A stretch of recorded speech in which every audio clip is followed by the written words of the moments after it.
Welcome back to They Did What? Your source for the next craziest, most entertaining stories where I go over them, analyze them, and most certainly make fun of them. Today I'm going to be covering part 5 to a very popular story which I've most certainly been enjoying covering, which is titled, While Wife Thought Her Affair Was Going Unnoticed, Husband Was Playing the Long Game Preparing for War. And guys, just like last time in part 4, I'm not going to do a big recap at this point because you guys know what's going on here. All I'm going to say is in part 4, the wife had been served, and she sent him a big email about everything with a total bunch of BS she was saying, typical crap like that. And he was making fun of it, so was I. You all heard it. Well, here in part 5, we're going to get a catch-up on how he's been doing. You're going to see how he went away with his bros. I've been trying to help him out, and this is an ongoing saga. And, we could be up to, update 26 down the road, and I don't care because I'm having fun covering this, and this guy's pretty good sense of humor given what's going on in his life. So he continues, he says, so my friends took me out a night on the town. I had informed them ahead of time that I would not be drinking. They informed me ahead of time that they would be drinking. Oh well. If anybody deserves a night on the town, it is this guy. And quite frankly, he could use a few drinks. The dudes who took me out in the town were Jim, my friend from high school, who knew Emily and I both. He's married, and Jim was pretty floored that Emily did this. Matt was a groom I met early on when Emily was working her job. Early on in Emily's career, before John, a bride had her hair and makeup artist bail the last minute, and my wife jumped in because she was the first person they called who said yes on such short notice. I packed along her hair and makeup stuff, and Emily since has had everything packed up in an efficient way, but this was at the beginning before she had everything down to a science. I sat with Matt and chatted him up and calmed him down before his wedding while his bride and mine did their thing. Turns out we had a lot in common, and this time flew by fast. Emily and I kept up with him and his wife and went on couples dates with him occasionally, but mainly Matt and I would just hang out with Jim. Well, that's cool. He's got some bros out of an unusual situation, made a friend. Cool. And these guys know his wife and are, like he said, shocked about what happened. Bob, another one, is our single friend. Well, I guess I am now too. He's always the odd man out with the couples, but the married guys would hang out with him so he could live vicariously through his singleness. You can just set up a board game in your living room and leave it. We mainly get together and play D&D. Yeah, we're nerds. Bob is the DM. We went out to dinner at a pretty nice steakhouse, which was a nice change from protein shakes, but it was still kind of hard to eat. He says, "Eat your steak, you pussy," followed by laughter was the catchphrase. I got down to it like a big boy. Bro. Going to a night out with your bros for some beers and this good steakhouse. There you go. It's awesome. You earned it. After dinner, I recounted to them most of the saga that's in my post, minus some details. I don't exactly want to get to back to Emily, even though these guys are trustworthy. They were very supportive of me. They couldn't believe Emily did that to me, and they couldn't believe that I did that to Emily. They were pretty upset with Emily. Matt told me that he heard Emily is really struggling. Too bad. Emily brought this on herself. I stopped him right there, and I told him I didn't want to talk about or hear about Emily beyond what we had already talked about. Good. Make that point. Then if they're your friends, they'll shut up about it. The steak dinner was delicious, but expensive. Afterwards, we went to this country dive bar that Bob heard about. It's the kind of place where the floors are one large glue trap for human beings. The floors were sticky enough that I had to re-tie my shoes with double knots. That's how you know you're in a good dive bar, right? Yeah. I've been in bars just like that. The beer's on the floor and sticky, and you don't even want to know what the hell's on the fucking floor. They were drinking beer and bourbon shots while I was staying sober. I don't need the alcohol fairy advising me to call Emily and cry and weep and then eat a bullet. No way. Yeah, dude. Be careful. You don't want to drink and dial. I talked to my dad a couple days beforehand, and he told me to stay away from the alcohol. I was way ahead of him on that one, and the real men drink bitters and soda when they're not drinking booze at the bar, and not diet soda or mocktails. Those are for pussies. I asked the bartender for bitters and soda, confident that I'd be looked at like a manly man, and she teased me and said, "Okay, Grandpa," and poured me some club soda and shook some droplets from what looked like a brown Tabasco bottle. Thanks, Dad. I like the taste, though. I soon became stuck on that sober guy limo where everything is funny, but in 1 hour you're going to be babysitting adult toddlers. The guys got more and more shit-faced and more enraged by what Emily did to me. They were wanting to call her up and yell at her. I told him I took care of it and talked about the video I linked a bunch of times here about the absolute silence and no contact in the right way to treat a cheater. They seem to agree. Yeah, those guys, they got your back, man. They would like to find out where she is and TP her car or egg her car or something.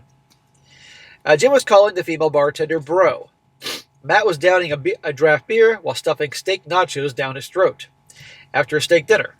He and his wife are semi-vegetarians, so I have aided and abetted in dietary infidelity just like Bev did in the real actual penis adultery. I had no shame now. Matt paid for the sudden intake of red meat later. We had some lively conversations about politics and their relationships, but not mine. Just to head off the questions, I don't know if there were any pretty girls there. I wasn't really looking. I felt like a burn victim, like everybody was staring at me, doing that thing where you inhale sharply between clenched teeth. Bro, of course they're going to want to hear about it, and everybody's going to be staring at you like that because, they're there for you, but they're also like, holy shit, But a night out with your bros, nothing can substitute that. After the bar kicked us out at the end of the night, I herded them into Jim's minivan and kept Bob from purchasing a homeless man's dog. Jim didn't need that smell in his minivan, and Jim's wife would harpoon me. Matt was moaning and holding his stomach. I stole a trash bag from the little closet in the bar's restroom just in case he needed to throw up. I drove them all home, let them get to their own cars the next day. I walked Bob to his bed, though the better of it, and decided to just cut out the middleman and deposit them in front of his toilet, head hanging over the side. I gave Matt over to his pregnant wife and told him that it will be Matt who's vomiting for a change. She tried to talk to me about Emily, but I politely shut it down quickly. Of course, the wife wants to talk to you about Emily. I don't know why her friends are so invested in us getting back together. I can only assume they don't know the whole story. I don't want to reveal details to anyone until I absolutely have to. Of course her friends want you to get back together because, number one, they're women and they're going to side with women in varying degrees here, and also they're used to you as a couple. You guys break up, then their whole social dynamic changes because they're no longer going out with you guys as couples. I drove Jim's minivan to his house. I shoveled Jim into his master bath, where he proceeded to sacrifice his expensive steak dinner to the porcelain gods. It's okay, I didn't pay for it. Jim's wife gave me a big hug and asked me how I'm holding up. I said as good as can be expected. She said I should concentrate on whatever new beginning I chose next. I guess I just won the STBX bingo because I think that's the top 3 things I've been hearing and saying lately. I paid for a ride back to the bar, where I made sure all the cars were locked up before I drove mine to the hotel where I'm staying currently. Bro, he probably didn't want to go out in this dude's night out thing. They probably had a dragon kicking and screaming, but it's good he did, and obviously had a good time. On Sunday night, we all played D&D and code names at Bob's place. None of us drank. I had a good time then, too. I'm going back to work on Monday. By that I mean I'll be bringing my laptops either to the public library or coffee shop to do my work. I don't have any in-person meetings scheduled for my office next week. I think I'm just going to lay low to establish a new normal. Next week, or maybe the week after, I'll be moving over to my dad's friend's Airbnb remodel and helping out there in my spare time. That'll be my home for the foreseeable future. Right now, we're waiting on the credit card records, and to my knowledge, Emily hasn't gotten a lawyer yet. Come on, default judgment. She hasn't gotten a lawyer yet, but she will. When she realizes that you're not going to take her back, that her begging and pleading and manipulation tactics, because you all remember that letter that he did in the last video, doesn't work, she's going to lawyer up. I'm waiting for it.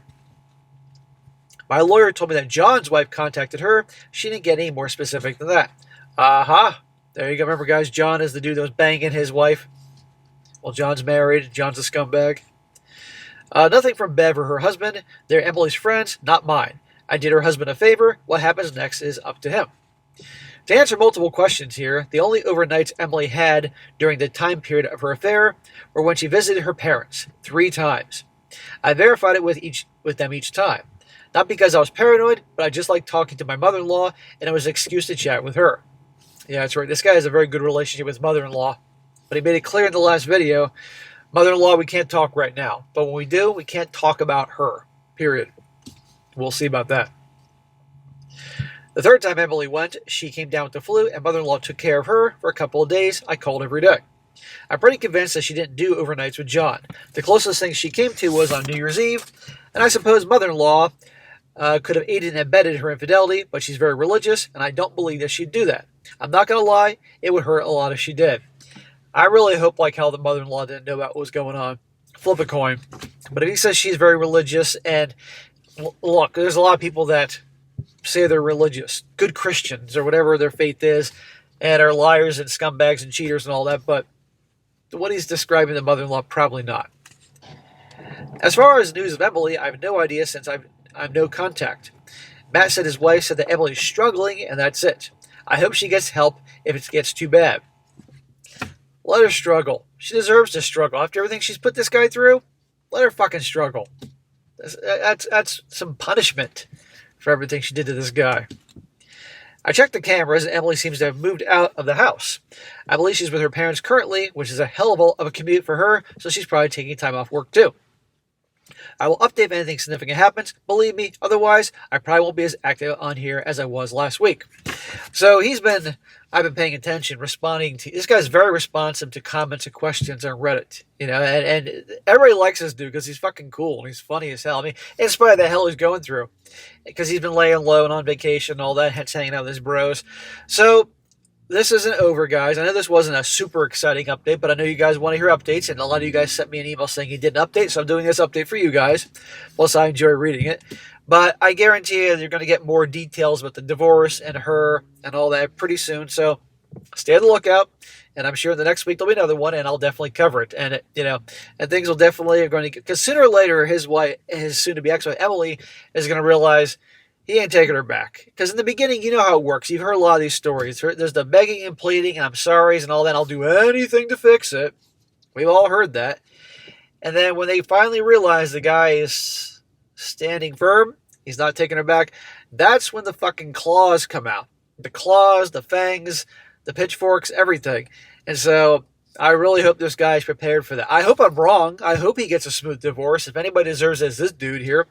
But something tells me it's not going to happen. And there's still part of me who wonders who makes more money. Because she has her own business. She does extremely well. Just because you own your own business doesn't mean you're a fucking millionaire. But I'm wondering if she makes more money than him. And if that's the case, he could be getting alimony here.